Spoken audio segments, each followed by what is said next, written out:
Good today, नमस्ते बच्चों। Welcome to the Sanskar classes channel. My dear students, in previous some videos we have done our basic concept of introduction to partnership firm. We have properly understood the basic some provisions regarding firm and partnership transaction activities in Indian Partnership Act 1932, that is drawings, interest on drawing, interest on capital, salary to partner, commission to partner, etc. So we have understood how to handle this transaction in absence of agreement between the partnership and the partners. Also we have learned the methods of capital, that is fixed capital and fluctuating capital. Okay, in this method we have understood the handling of capital transactions. We have also solved some problems on methods of capital in the previous videos. So I hope सबने वो video enjoy किया होगा, काफ़ी कुछ सीखा होगा. So in this video we are going to learn the meaning and concept of elements of partnership final account. So आगे बढ़ने से पहले मैं चाहूँगा कि आप इस चैनल को सब्सक्राइब करें, वीडियो पसंद आए तो लाइक ज़रूर करें, और वीडियो से रिलेटेड कोई भी डाउट या सजेशन हो तो उसे कमेंट बॉक्स में मेंशन करें. सो ये रहा हमारा topic, partnership final accounts. Okay, उससे पहले मैं आपको बता दूं, हमने 11th स्टैंडर्ड में भी ये टॉपिक पढ़ा हुआ है, बट वहाँ पर सोल प्रोप्राइटरशिप फाइनल अकाउंट था, यानी एक ओनर जिसके फाइनल अकाउंट प्रिपेयर किए जाते हैं. बट यहाँ पे कई सारे पार्टनर्स आपको मिलेंगे. फ़िलहाल हम स्टडी कर रहे हैं तो यहाँ पर आपको 2 या 3, मैक्सिमम 3 और 4 पार्टनर्स मिलेंगे एक सम के अंदर. ओके, सो हम समझते हैं कि हमें क्या करना है और कैसे करना है. फर्स्ट, जो पार्टनरशिप फाइनल अकाउंट में हमें प्रिपेयर करना है वो ये 3 अकाउंट्स हैं, जिसमें 2 अकाउंट एक स्टेटमेंट है, पहला ट्रेडिंग अकाउंट, दूसरा प्रॉफिट एंड लॉस अकाउंट, और तीसरा जो एक स्टेटमेंट है बैलेंस शीट. ओके, तो ये तीनों ही हमें प्रिपेयर करना होता है, जैसे कि हमें ऑलरेडी पता है. ओके, सो फर्स्ट कॉन्सेप्ट समझ जाते हैं हम, वापस से रिकॉल हो जाएगा हमारा जो हमने 11th में पढ़ा था. First is trading account. क्या होता है trading account? It is a nominal account. अगर हम बेसिकली देखें तो ट्रेडिंग अकाउंट में एक लेजर अकाउंट है और इसके एक साइड डेबिट और एक साइड क्रेडिट, इस तरह से कॉन्सेप्ट होता है, फॉर्मेट होता है. सो ये एकदम नॉमिनल अकाउंट की तरह है, जिसमें डेबिट साइड एक्सपेंसेस होते हैं जनरली, और क्रेडिट साइड क्या होते हैं? इनकम होते हैं. Okay, in debit side all goods or manufacturing or factory related entries are recorded. Example, direct expense, wages, carriage, inward purchase, etc. So very simple, बहुत ही simple है कि ट्रेडिंग अकाउंट में generally factory से related, manufacturing से related, goods से related ही entries होती हैं. वहाँ पे ऑफिशियल एक्सपेंसेस नहीं काउंट किए जाते, वहाँ पे ऑफिशियल एक्सपेंसेस बिल्कुल नहीं लिखा जाता. वहाँ पे जो भी एक्सपेंसेस होते हैं वो सब फैक्ट्री के अंदर होने वाले एक्सपेंसेस होते हैं मेजरली. ओके, जो वेजेस हैं, वेजेस कहाँ? फैक्ट्री में दिया जाता है. कैरेज इनवर्ड यानी रॉ मटेरियल परचेस करने के लिए हमें जो एक्सपेंस करना पड़ता है, यानी वो भी फैक्ट्री में आता है, परचेस ऑफ रॉ मटेरियल. तो सारे जो एक्सपेंसेस हैं वो कहाँ के हैं? वो सब ट्रेडिंग अकाउंट के हैं, जो ट्रेडिंग अकाउंट के डेबिट साइड में मेंशन किया जाता है. Okay, next is credit side. All direct income are recorded. Example, sales, closing stock, etcetera. तो क्रेडिट साइड में हम जनरली इनकम मेंशन करते हैं, और इनकम हमारा जनरली क्या होता है? यहाँ सेल्स ही होता है. ओके, और उसके अलावा हमें क्लोजिंग स्टॉक मिलता है, क्योंकि जैसे ओपनिंग स्टॉक होता है तो हम उसको ट्रेडिंग अकाउंट के डेबिट साइड में लिखते हैं टॉप पर. तो जब अकाउंट क्लोज करते हैं तो अकाउंट क्लोज करते टाइम हमें वहाँ पे क्लोजिंग स्टॉक मिलता है. और ये हमारा सेल्स है, जो हमारा मेन इनकम होता है. किसी भी कंपनी का ये मेन इनकम होता है सेल्स. ओके, जो क्रेडिट साइड में मेंशन किया जाएगा. If trading accounts credit side is more than debit side, then account shows the gross profit and vice versa. Simple, very simple. Credit side जो है, credit side जो trading account का जो credit side है वो income side है, और debit side है वो एक्सपेंस साइड है. सिंपली अगर क्रेडिट साइड ज़्यादा हुआ तो हमें प्रॉफिट शोज होगा, और अगर एक्सपेंस ज़्यादा शो हुआ तो लॉस दिखाएगा. तो यहाँ जो प्रॉफिट या लॉस आएगा उसे हम ग्रॉस प्रॉफिट या ग्रॉस लॉस से मेंशन करेंगे. Okay, next, the gross profit और gross loss is transferred to profit and loss account. So इसके बाद जो हमें दूसरा अकाउंट बनाना है, यहाँ पर आप देख सकते हो, ट्रेडिंग के बाद हमें दूसरा प्रॉफिट एंड लॉस अकाउंट बनाना है. तो ट्रेडिंग अकाउंट में जो भी ग्रॉस प्रॉफिट है, ग्रॉस लॉस आएगा, जो भी आएगा उसे हम कहाँ ट्रांसफ़र करेंगे? प्रॉफिट एंड लॉस अकाउंट में. ग्रॉस प्रॉफिट आया तो पार्टनरशिप के प्रॉफिट एंड लॉस अकाउंट के क्रेडिट साइड, और अगर ग्रॉस लॉस आया तो डेबिट साइड. इस तरह से ट्रांसफ़र होता है. ओके, सो नेक्स्ट है प्रॉफिट एंड लॉस अकाउंट, जो हमारा सेकंड फॉर्मेट है, जो हम बनाएंगे सॉल्यूशन के time. It is a type of nominal account, it is also a type of nominal account. जैसे ट्रेडिंग अकाउंट नॉमिनल अकाउंट है, वैसे ये भी नॉमिनल अकाउंट है। एक्चुअली ये मेन नॉमिनल अकाउंट है बिकॉज इसमें मेन एक्सपेंसेस और income of the company mention किए जाते हैं। और दूसरे एंगल में मैं कहूँ कि इसमें जितने भी ऑफिशियल खर्चे होते हैं, ऑफिशियल फैक्ट्री में होने वाले कोई भी खर्चे नहीं, सीधा ऑफिशियल खर्चे जिसे हम इनडायरेक्ट एक्सपेंसेस भी कहते हैं, सारे ऑफिशियल खर्चे यहाँ पर और सारे ऑफिशियल इनकम यहाँ पर इस partnership profit and loss account के फॉर्मेट में मेंशन किया जाता है। Okay, it is a main account of income statement. It is prepared to ascertain the net profit earn और net loss suffered by a business concern during the accounting year.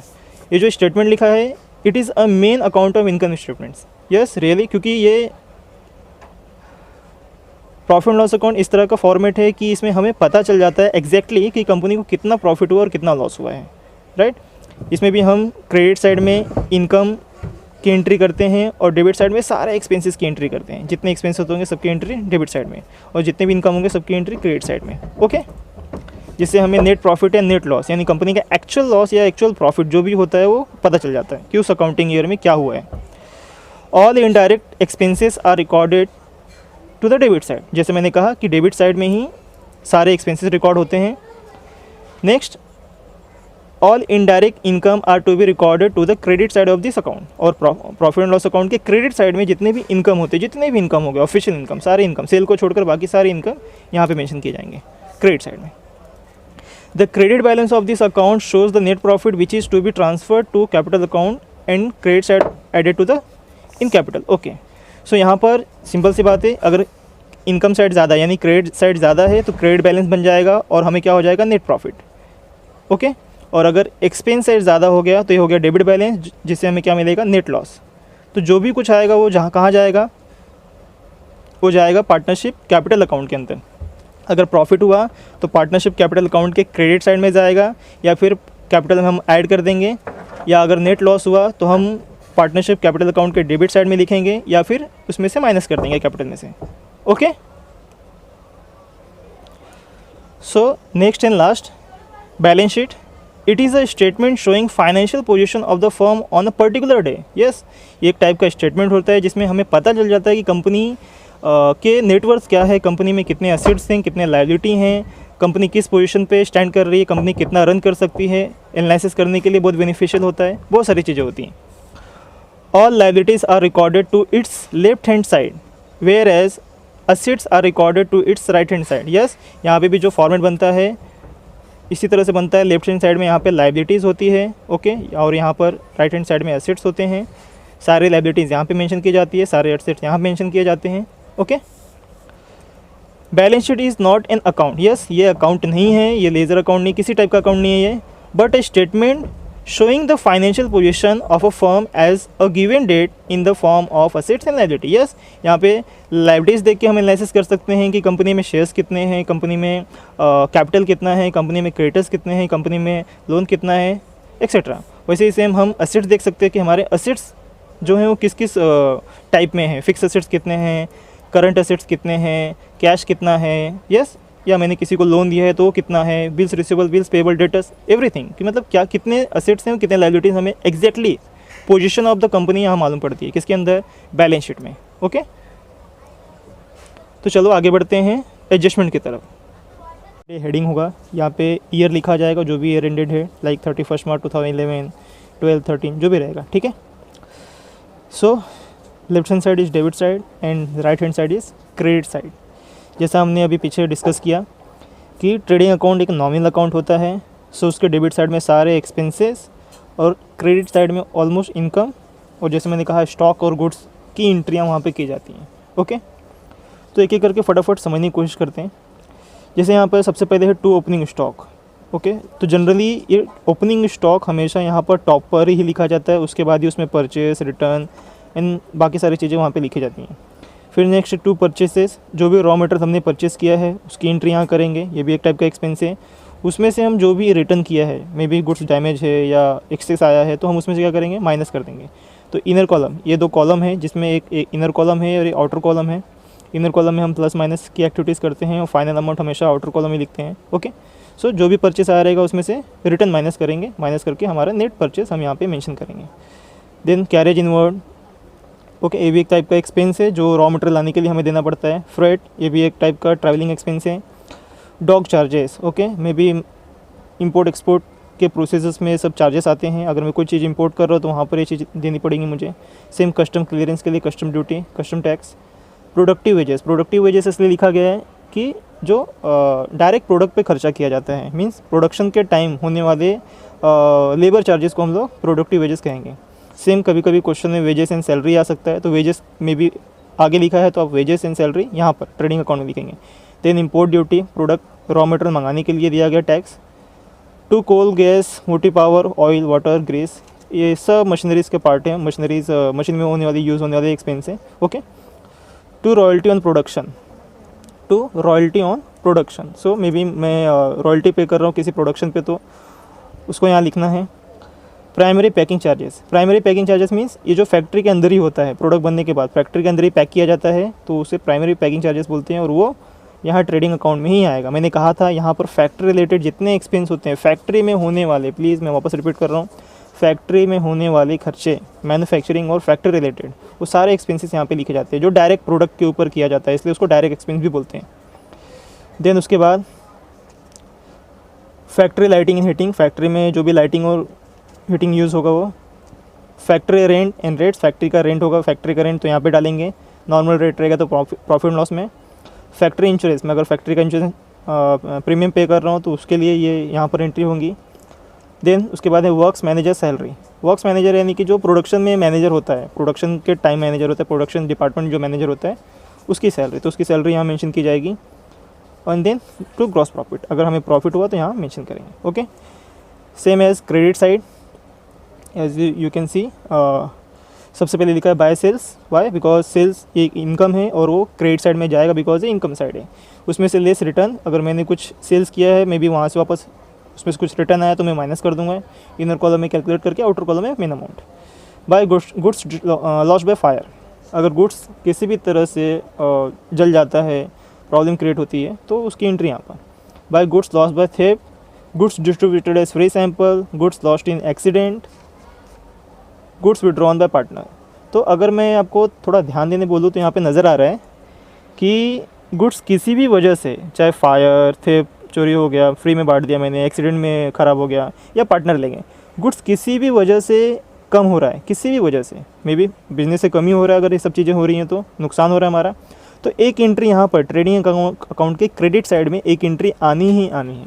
ये आप shortcut में याद रखिए कि गुड्स किसी भी वजह से, चाहे फायर, थेप, फ्री सैंपल, चोरी हो गया, एक्सीडेंट में डैमेज हो गया, एनीथिंग, या पार्टनर्स ले गए, इनमें से कोई भी एक्टिविटी होगी ना, तो आप सबसे पहले एक एंट्री तो यहाँ हमेशा करोगे। एडजस्टमेंट में हुआ तो 2 एंट्री होती है, ट्रायल बैलेंस के अंदर होगा तो एक एंट्री होगी, बट यहाँ लिखेंगे, समझ रहे हैं आप, ओके। उसके बाद है बाय क्लोजिंग स्टॉक, जैसे मैंने आपको बताया था एग्जांपल में, क्लोजिंग स्टॉक, ये यहाँ पे हम लोग डेबिट में ओपनिंग स्टॉक लिखते हैं, तो जब टैली करते टाइम लास्ट में जो स्टॉक बचता है वो यहाँ पे क्लोजिंग स्टॉक यहाँ लिखा जाता है क्रेडिट साइड में।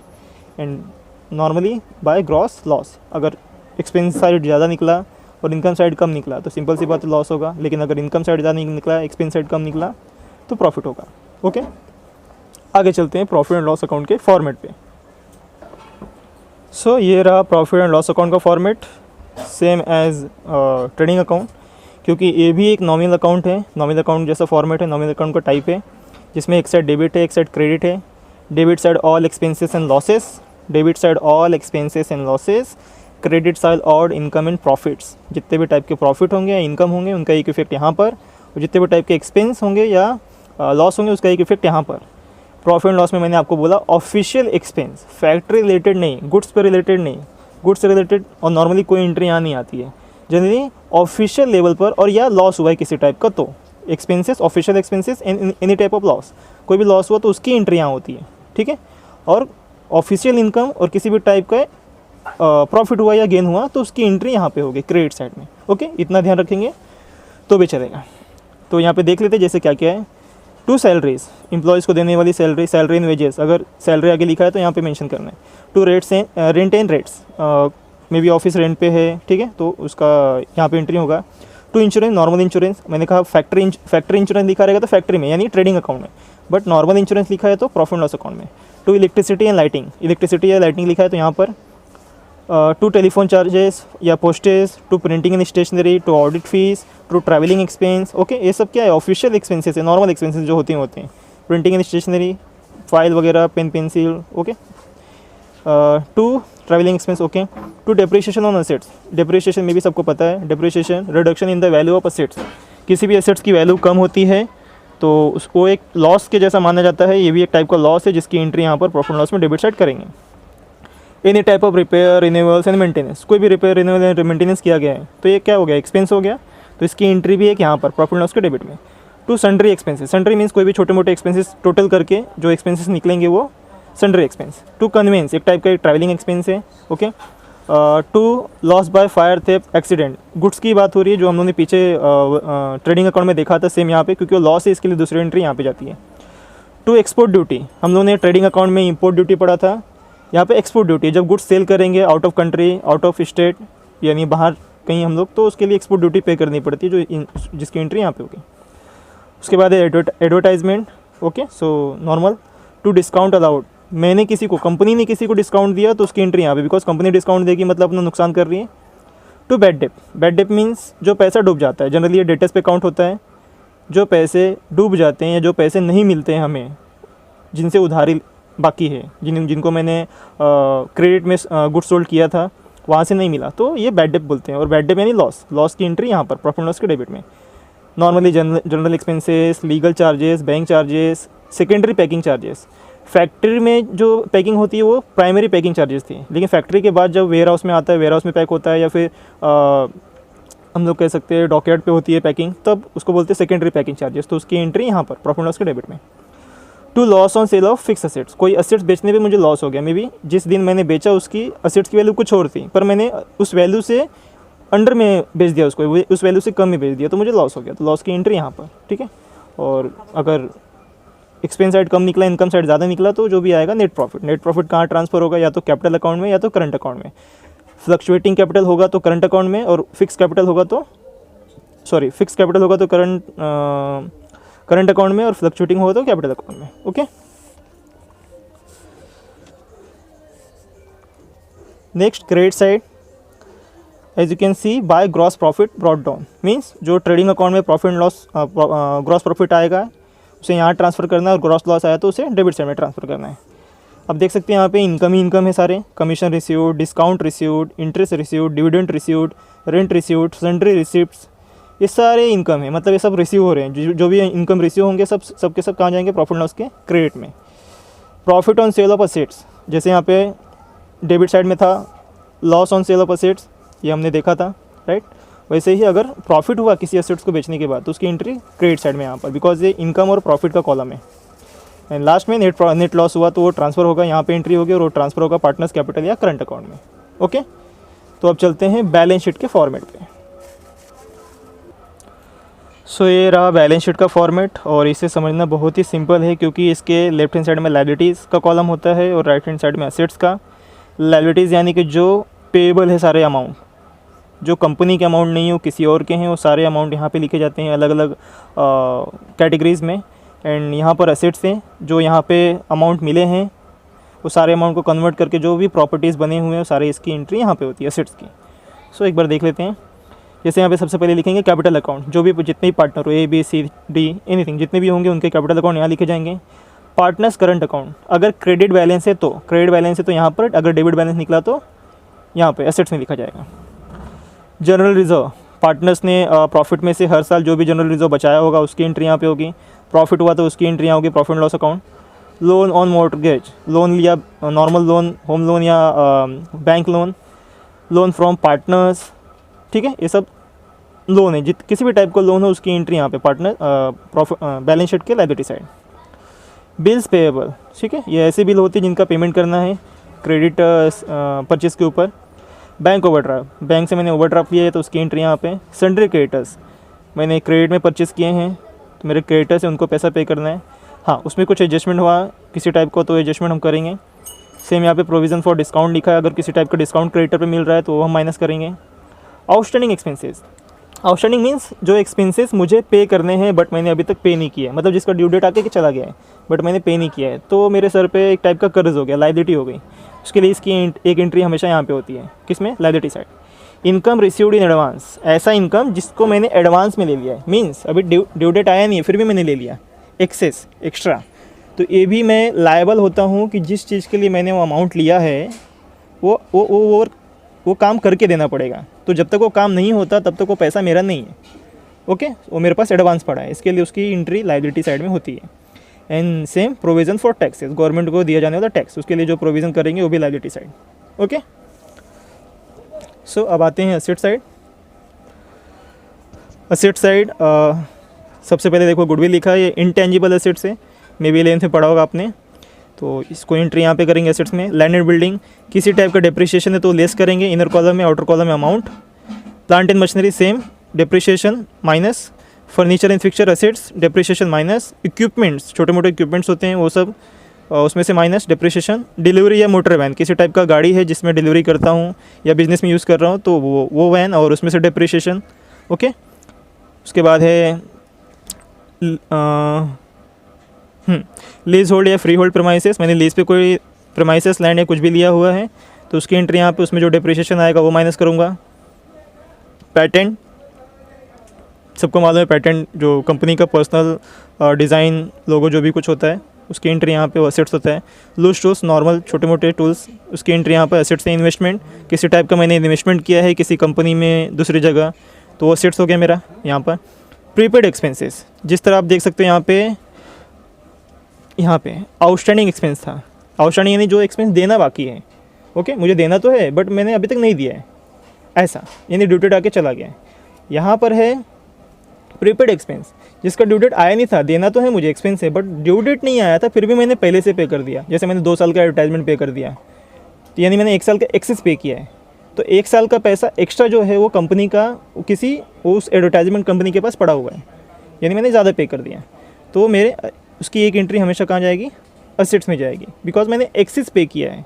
अगर मैंने पे नहीं किया होता तो आज वो मेरे असेट्स में नज़र आता कैश में, बट मैंने एक्सेस पे कर दिया, तो इस ईयर का एक्सपेंस नहीं है, वो नेक्स्ट ईयर का एक्सपेंस है, तो नेक्स्ट ईयर का एक्सपेंस नेक्स्ट ईयर में होगा उसकी एंट्री, तो जब तक वो ईयर नहीं आता तब तक वो मेरा क्या होगा, असेट्स पे रहेगा, ठीक है। यहाँ पर आउटस्टैंडिंग इनकम, आउटस्टैंडिंग इनकम का मतलब है कि ऐसा इनकम जो मुझे कब का मिल जाना चाहिए था बट अभी तक मिला नहीं है, यानी ड्यू डेट आके चला गया और मुझे अभी तक उसका पैसा नहीं मिला है। लाइक कि मैंने कहीं इन्वेस्टमेंट किया है किसी परसेंटेज पे, लाइक बोल सकते हैं जैसे 10% गवर्नमेंट बॉन्ड में मैंने इन्वेस्ट किया है, वो गवर्नमेंट मुझे इंटरेस्ट देती है हर साल, बट अभी तक मुझे वो इंटरेस्ट आया नहीं इस साल का, तो ये क्या हो गया, आउटस्टैंडिंग इनकम, कि वो मेरा इंटरेस्ट मुझे अभी तक नहीं मिला है, तो मेरा पैसा किसी और के पास पड़ा है, मेरा पैसा गवर्नमेंट के पास पड़ा है बट वो मेरा है क्योंकि ड्यू डेट आके चला गया इस फाइनेंशियल ईयर का। इसके लिए वो कहाँ लिखेंगे, उसकी एंट्री होगी असेट्स में। लोन्स एंड एडवांसेस, ये लोन्स एंड एडवांसेस कंपनी ने जिसको दिया है, अगर कंपनी ने किसी को लोन या एडवांस दिया है तो उसकी एंट्री यहाँ पे। क्लोजिंग स्टॉक, ये स्टॉक है ऑब्वियसली असेट्स है तो यहाँ पे एंट्री। सन्डे डेटर्स, डेटर्स कौन होते हैं, वो लोग होते हैं जिनको मैंने क्रेडिट में सेल किया अपना स्टॉक, अपना गुड्स जो भी मैं बनाता हूँ, ठीक है, उसमें कोई एडजस्टमेंट होगा तो वो किया जाएगा।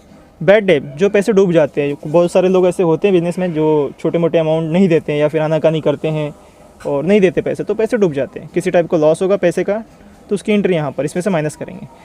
सेम डिस्काउंट, अगर किसी डेटर को डिस्काउंट दिया जा रहा है तो उसकी एंट्री यहाँ करेंगे, माइनस करेंगे इसमें से और टोटल अमाउंट बाहर। इंश्योरेंस क्लेम रिसीवेबल, ये इंश्योरेंस क्लेम क्या है, जैसे मैंने गुड्स ये करवाया था, इंश्योरेंस करवाया था और किसी वजह से गुड्स जल गया तो मैं इंश्योरेंस कंपनी को क्लेम करता हूँ। क्लेम करने के बाद इंश्योरेंस कंपनी मुझे जो अमाउंट देगी वो अमाउंट क्या होगा, यहाँ पे लिखा जाएगा, जो अमाउंट वो देगी।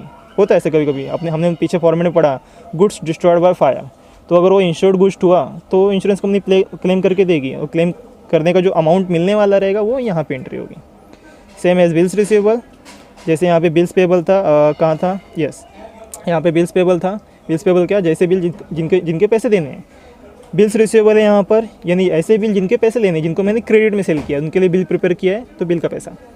Cash in hand, cash at bank, cash in hand means business में हाथ में पैसा कितना है, कैश इन बैंक यानी कि बैंक में कितना पैसा अकाउंट में, और जैसा कि मैंने ऊपर डिस्कस किया पार्टनर्स करंट अकाउंट, अगर डेबिट बैलेंस है तो यहाँ लिखना है और क्रेडिट बैलेंस है तो यहाँ पे लिखना है, ओके।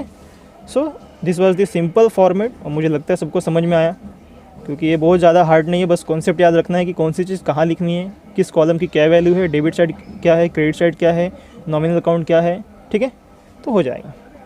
चलो फिर आगे बढ़ते हैं एडजस्टमेंट पे। कुछ एडजस्टमेंट हम समझ लेते हैं कि एडजस्टमेंट नॉर्मली एडजस्टमेंट एग्ज़ाम में कौन से आते हैं। ओके ओके, वीडियो अच्छा लगा तो चैनल को सब्सक्राइब करें, लाइक करें, कमेंट करें।